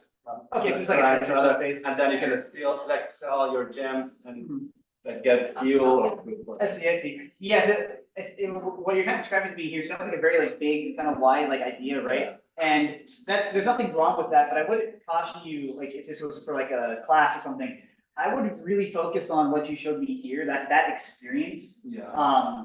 Because especially if that's gonna be the majority of your gameplay, if that's what people are gonna do like 70% or 80% of the time, that should be really fun, right? Yeah. And so like that's like something where you could do a lot with that, right? Like you could do like different types of like weird looking enemies, you could do boss battles, some really cool power-ups and stuff like that, right? Like even though like these kind of like side scroller bullet hell shooters have been done a ton of times, like there's still tons of like creativity you can explore there with like different like combat scenarios, different enemy types, right? Did you watch Rick and Morty? Like very little. It has been a long time since I've like seen the show. So there was this scene that they were in the space, and then the snake was just in the space. I was like, maybe I have this. Yeah. Thing. See, and so that's a really good like example of like sometimes it starts with like really like simple idea of like, oh, maybe it's not a snake, and then all of a sudden like, oh, this is kind of interesting. You maybe change the snake, maybe the snake becomes something else. Maybe you like realize, yeah, the snake is like really cool, like how it moves around. There's actually really interesting gameplay here. But sometimes it starts with like simple ideas, but yeah, I would definitely like encourage you like to focus on like that, make that really fun, And then from there, I think then you could build out like other ideas with the game. But if you make like that like really fun, then that could be like really interesting. It's, like I can like imagine like different like bosses. Like for example, you could do like a boss battle where it's like top like it's left to right, right? With like the screen you're moving left to right. But what if you do like a boss that like was on the top and the bottom at the same time? So on the top and bottom regions are really dangerous for you to be at. So you have to kind of play more center, and then that's how you kind of like fight it. It's like it maybe like puts like an arm in the center. Like the idea like that are like really really cool. Just looking at the career page in the Bungie, the net, it's net, right? Bungie, yeah, whatever it was. Yeah. I was there, like, kind of like an internship or something. Yeah, right now, the, like I kind of said before, like the industry as a whole is, doesn't have a lot of jobs available. There was like. Next engineering or year something. is the hope for the industry to start hiring again, but like I don't know for certain, so. We're all just, crossing our fingers that things, jobs open up next year for everyone. But definitely keep an eye out. This year is just a bad year. It sucks. Yeah. But next year, keep an eye out. I'm hearing. Okay, so Ben's ready. Yeah. You're gonna have to kill yours. So my suggestion for his game, but since he had, everything is a blocky aesthetic. Yeah. When he kills the enemies, they have cannons that are blocky. You can go up to the blocks and stick them to your ship. That's a cool idea And too. now you're using Yeah. their So weapons. it encourages you to kill the enemies to power up. Yeah. I actually like that. Yeah, and then it's like if you like die, right, you can do like I feel like 3 lives or whatever, dying like resets your power. Yeah. Yeah, I like that idea. And later we realized. Or you blow up different parts of your cannon. That too. Oh yeah, maybe it gives you more health too. Yeah. Yeah, I like that idea. Alright, this is from Jason's class. This is the final VR project.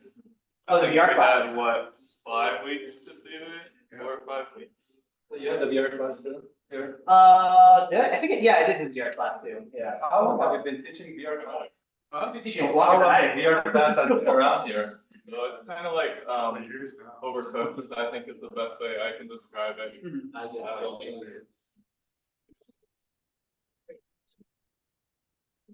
It's all, networked multiplayer. Oh, yeah, multiplayer. Like you were coding.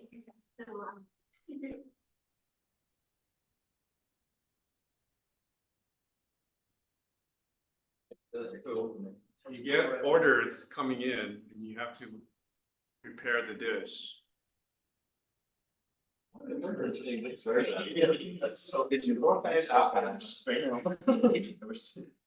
And then somebody else has to give the dish, the prepared order to the customer. Are you player right now? Is there someone else or is it just solo player? So one person, it's designed to be multiplayer, there's a single player level, but, Oh, okay. the person at the front does like drinks and receives orders, and then this person Oh, I makes the see. food, Yeah. yeah. And those are the little orders you get.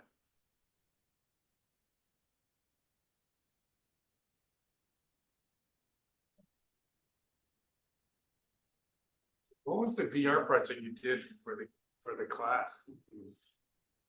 We did a spy one where it was like, Oh, yeah. yeah, we had like the person that was in like the rooms that you had to like, navigate, and then you had a person on like a laptop that was a controller, and so that was like we networked like the information of the room to the controller, so the controller had to guide the person that was in VR. It's like a spy versus spy. Yeah.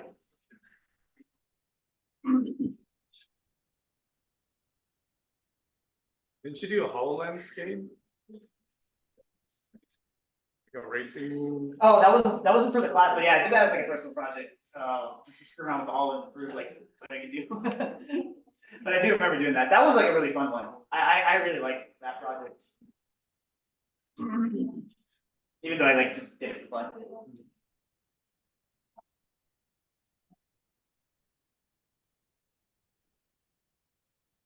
We'll show you your current game. We don't have a lot of gameplay, it's a lot We of have, just like- mechanics that are coming together right now. We have like nice looking levels, really nice looking levels, but like when it comes to mechanics, yeah, we're still building stuff. I can show the levels. Yeah, those are cool. You can like talk me through it if you want. Yeah, that sounds good. Yeah. Anybody else wants to show theirs after theirs? Ben, you ready? Let's see if my laptop. You guys wanna go? I don't have a game though, it's just a concept on a jam board. Just, Wanna show on your concept board? Okay, you can, if you can screen share by Zoom and then just share your Sage board or whatever. screenshot. Run, go to tinyurl.com/lava Zoom and then launch Zoom and then share your whole desktop and then just run Sage and do what you normally do. Those aren't like super far off. Like I would say like the 4080 is pretty close. It might take a second, so. Okay, I figured. Unreal. You guys use Unreal? I recently started using Unreal for personal projects. It was a good learning experience. I will say this about Unreal. It is a bit more in line with what you experience as an engineer in the industry, because you actually get to work on the engine in Unreal. You actually can modify the engine or like add to it. So I found that really cool when I first started learning Unreal.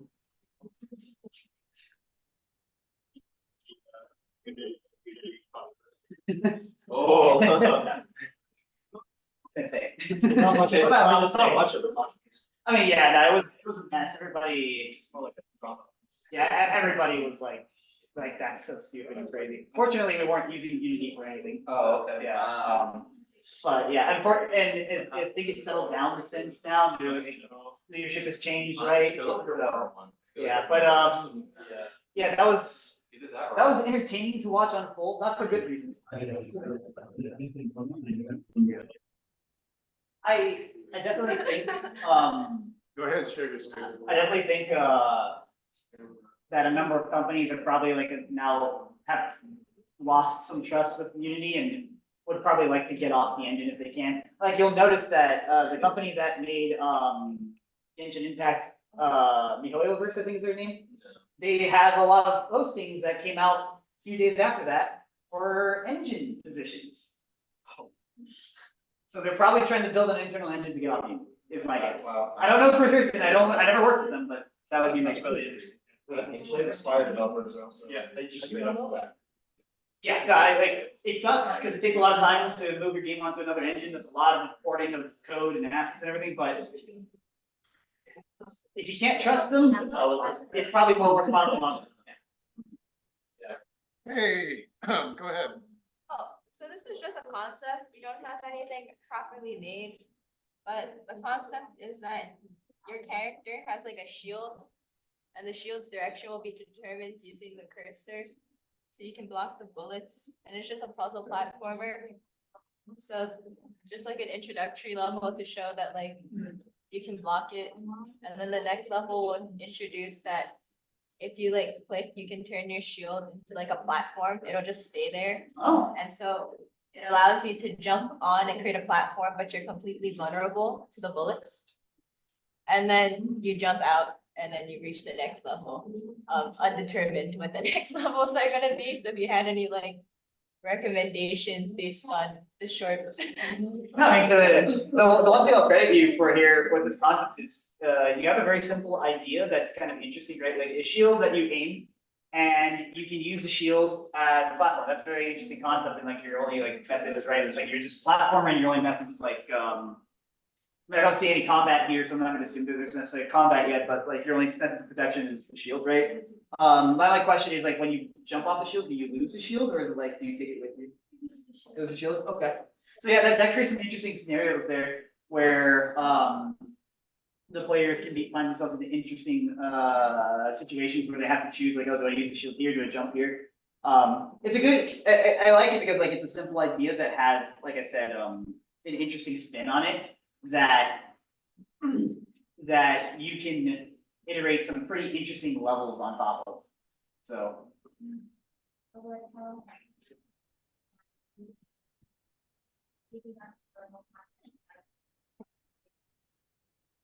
Another thing you could also do like is like have like shields laying around on the level, right? So you lose the shield, then you have to go through a section without a shield, and then you get another shield. So some stuff like that. take on a game flow like that. But I mean, that's good, because like from here, you have this idea that's very simple, and now you can just build levels around it. And so you can potentially make like a pretty good amount of levels off of this if you're sold on the idea already. Or you can collect shields and then use them as you need them. Like, you know how Like make a path. like Magneto makes paths. Right? Could even maybe you could even, instead of like clicking it, like when you say you click it, does it just go like wherever it's facing, or is it specifically always gonna go down? It'll be, where your cursor's facing, Okay. instead of. So you basically just place it, right? Yeah. So yeah, you could even use it to cut off the turret forever, right? If you wanted to do that, right? Yeah.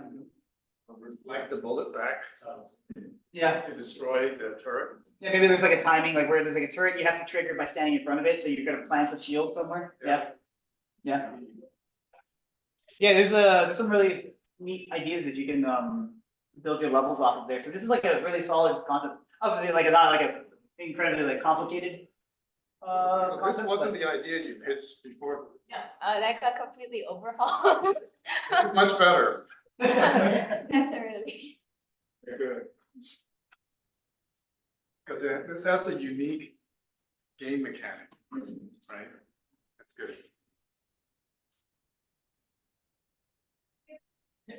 Anybody else?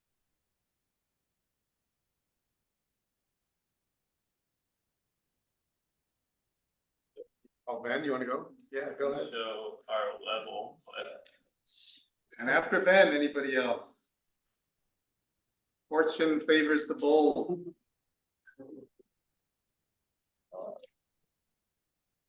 Oh yeah, when you, hopefully, before you start, click on selection mode, or sorry, not selection mode.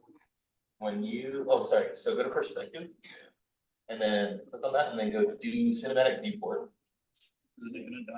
is my laptop gonna explode? No, I just think it looks a lot better when you do this. Oh, well, that's not changing the rendering settings. So, I'm this underwater level, it's like a shark that goes around. So explain what your idea is. Explain. All right, so our game is a single player, narrative driven game. Where you play as this character named John who wakes up on a subway train, not remembering much of like what happened before he got on the train. But the one thing he remembers is that he was with his daughter. And basically, as you progress through the game, you go through these different subway, what is it? That's okay. Default queue. You go through these different subway trains that have like different themes. And so the gameplay loop is, once you're in the subway train, there's a puzzle that you solve. And when you solve that puzzle, you get transported into this like quote unquote memory. And in this memory, there's another puzzle that you can interact with, but it's not, you don't have to do it. But if you do solve it, you get closer to getting a different ending for the game. So this is a walking simulator puzzle narrative. Yep. Kind of like the witness. Yeah, the witness. Sort of that. Like the looker. The look. Oh my gosh, I've never played a game that pissed me off more. Like, Did you play it? I played the looker. I've never played a game that has made me more angry. it's designed that way. It is designed that way. Oh, visually it looks very nice. Yeah, I'd have to see like the gameplay of like the actual puzzles to comment on that, but yeah, I think I usually try to caution people like when they're like making like smaller games or like indie games or whatever, like from like narrative driven, just because one of the pitfalls that people can fall into if you're not careful is you focus so much on like the narrative and the art that you forget to give the gameplay itself the attention it needs to really be interesting and fun. That said, I don't want to like discourage you guys or anything. Oh, yeah, all our art is not ours, it's all taken from the internet. The what is taken from All the it? art. The art, Yeah, okay. that's right. Right, like I figured like you probably didn't like draw this from scratch, which is like, but I figured it was like as a source of, which is fine. But yeah, like I can't like provide much feedback on like the gameplay just because I'd have to see like the puzzles. Yeah, that's fair. Yeah. But yeah, there, like, if you do it right, you can make like a really remarkable game, because like some narrative driven games that have like really good like puzzles or experiences are, go down with like being really, really like so. Just have to see like what the finished product or not, I mean, you're not making a full flesh thing, I know, but whatever your finished product in this little slice that you're doing would look like, I have to see.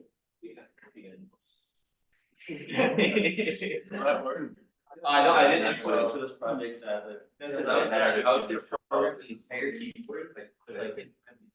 We don't even see this, we just, and narrative. Nah, yeah, they're not gonna take, nobody's gonna like take just the story, like they would want, like, if you're gonna pitch a game, you need to pitch a game, which could include the narrative, but like, the narrative by itself is not very big game. It could be like, having a narrative is not bad, but, you would wanna build a game with that. So, So like. No, I mean, if the narrative is really good, but there's no game there, they would probably tell you to go make it. Or they would be like, yeah, let's make it. Because at that point, that's kind of like have it's more of a movie. I know there are projects that have existed in the past that have been, not with us, but like other teams have done things where it's like an interactive, like a movie experience kind of thing. So it's like very loose in the game. But again, those companies did that knowing that it was, what they were going to do. So like a company like Bungie is trying to make a game, not necessarily. Like if Bungie was trying to make like a show or a movie, then it's just narrative. But if they're trying to make a game, they're trying to like use for a game, they're going to change pitches.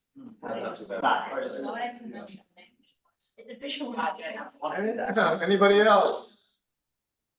Want to show their concept? You're gonna say something? There's no one else. We show the game with the club and maybe. Sure. Yeah, no, that. Go ahead. Go for it. It's like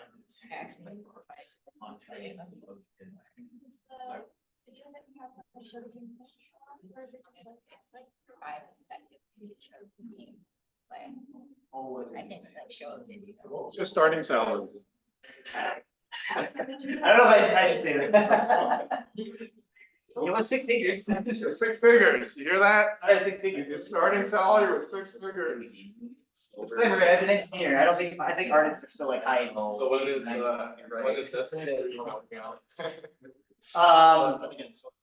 I don't know if I'm even allowed to answer that question, even if there is an obvious answer. I think I'm required to not. Sure, let's go with that.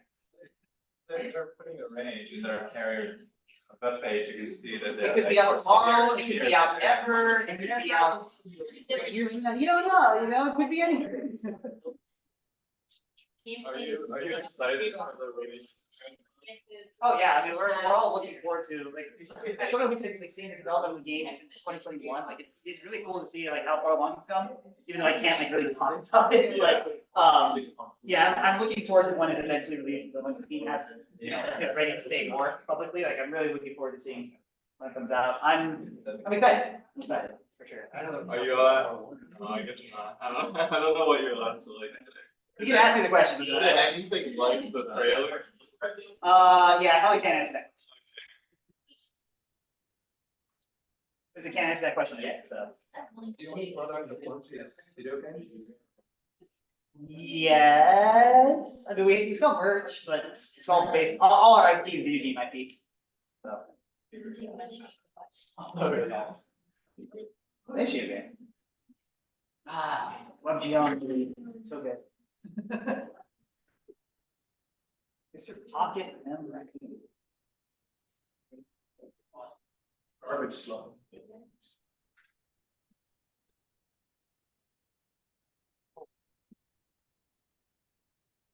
That is pretty. Honestly, I think that's the bottom, they have to toss it on. Oh, it's trash. I'm guessing the puddle, oh. Little launch. Oh no. Well, I think. Oh. Oh, and. That's a cute little game. Oh, yeah, I love the innovations for that word. I like it.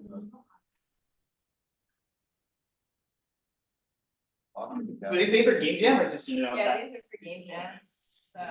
Was it like a 24 hours or 48 hour? Like how long did they have? It was actually longer. I think. But someone did do that in a day, and that was one person surprisingly go down. Usually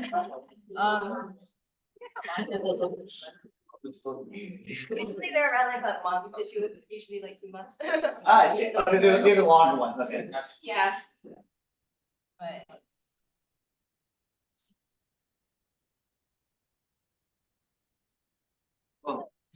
The sprites are really nice. I tried working on this, I had trouble with getting GitHub to work.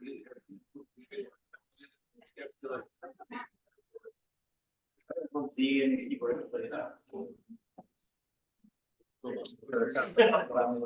Hard to read. Play no. It's a lot of text. Oh, I see.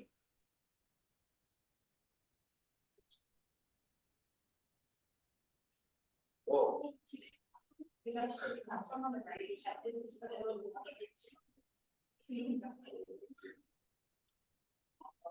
Oh, they have on my screen. It's like outside of the range. Well, it's a bit outside of the range, but you're supposed to be able to pick up the second key. Oh, I see. Okay, so there's 4 platforms now. Yeah. And then do the platforms, like if you were able to get that key, would pressing the note, reveal both of the platforms at the same time? There's different notes. Oh, there are different notes. So you get different notes. Yeah. And That's pretty neat. That's a neat idea.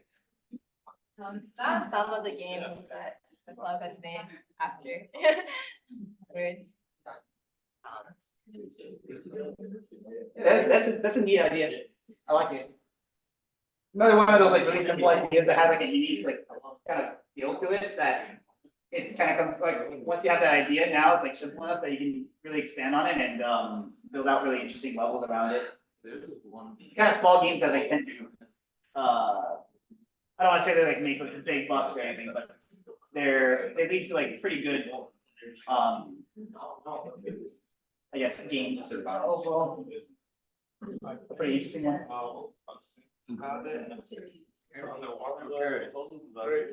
Anybody else? Anybody want to show our stuff? No? Yes? Yeah, it's full of water. Yeah. Right, so I think I'm just gonna have to. Yeah, okay. Open the door and then it'll be like a white portal. Yeah. Right, that thing. Right. Can you speak up a little? You can also show the game that we're working on right now for Game Jam Club. Okay, sure.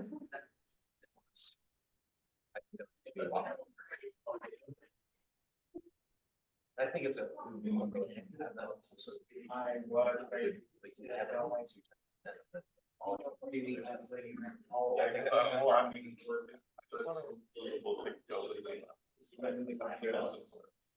Yeah.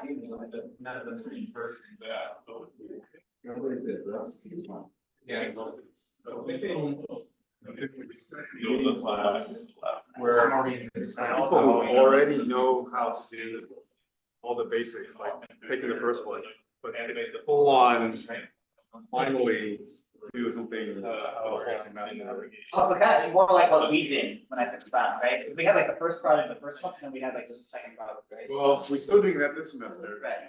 Next semester, One whole project. one whole project.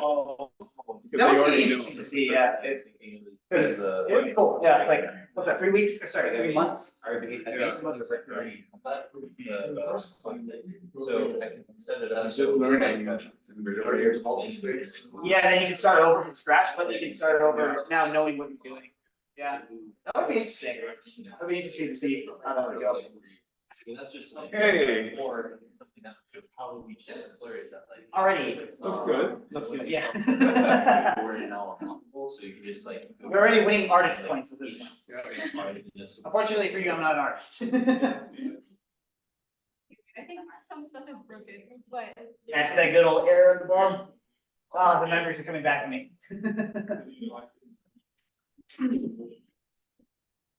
Basically, you play as like a brother robot with a sister and an uncle bus. You can interact with the characters.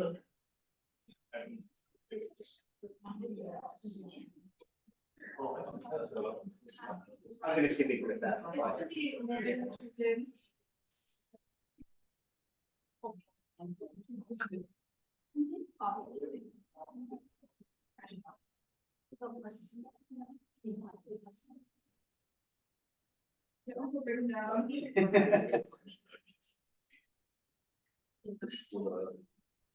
What do you do in this? You, So you're trying to get to this place called the junkyard to replace your sister's failing heart.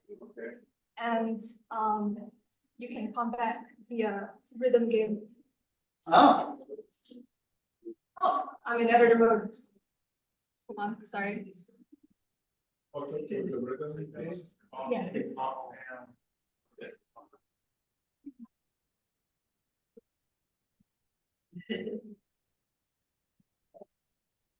those are the keys you have to press. ASDFG, okay. Musical notes. Yeah. Oh, yeah, this is new. This is all like.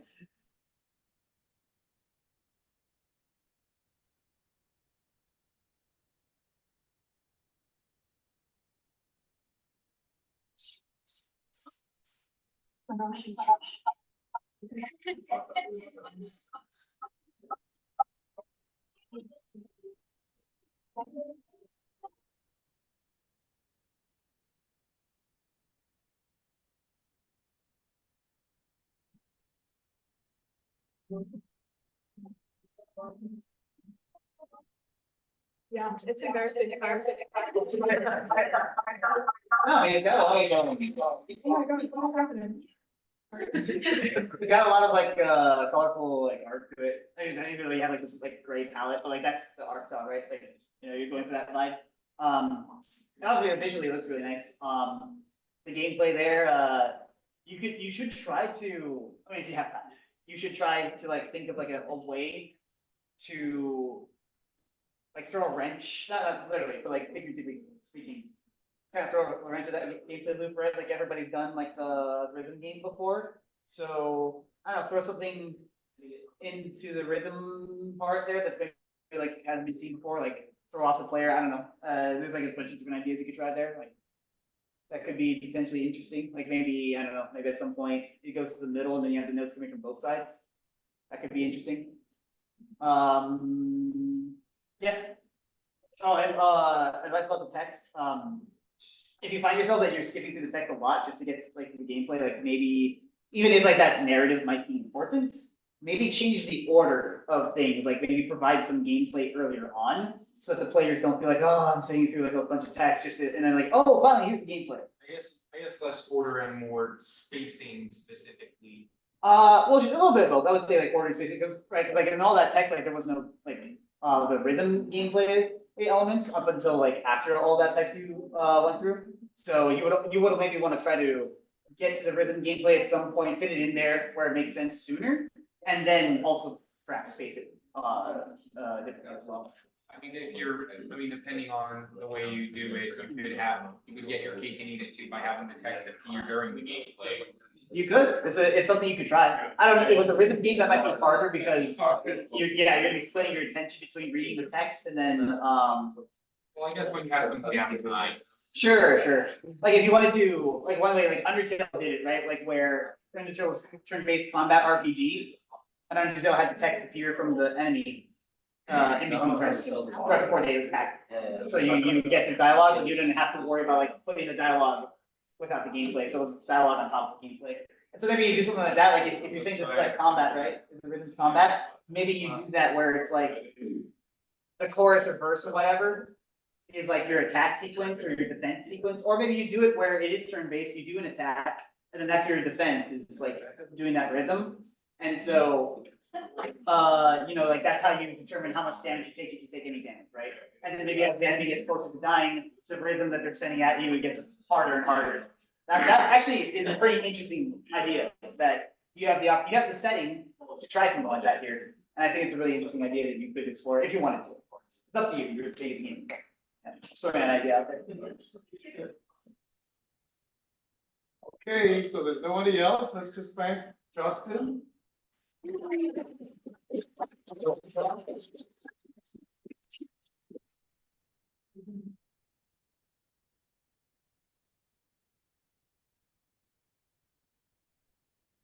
And, yeah, we'll see you next week.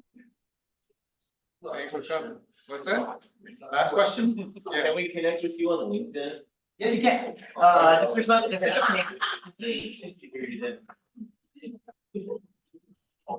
Always, listen. Ben was telling me he already got you on LinkedIn. I was like, oh, of course you did. I'm sure I have a few emails, with my LinkedIn notifications already. I have 20 on.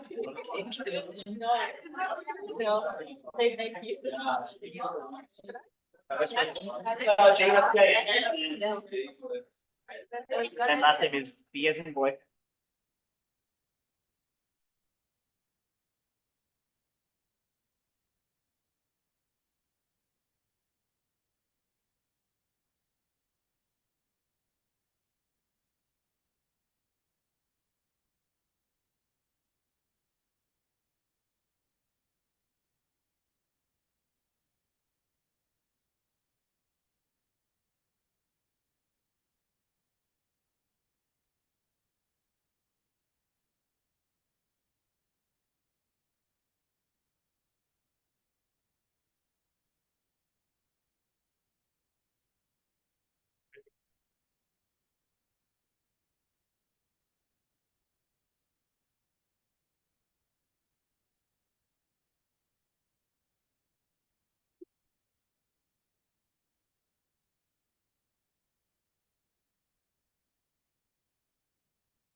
like gripes about it, like, still.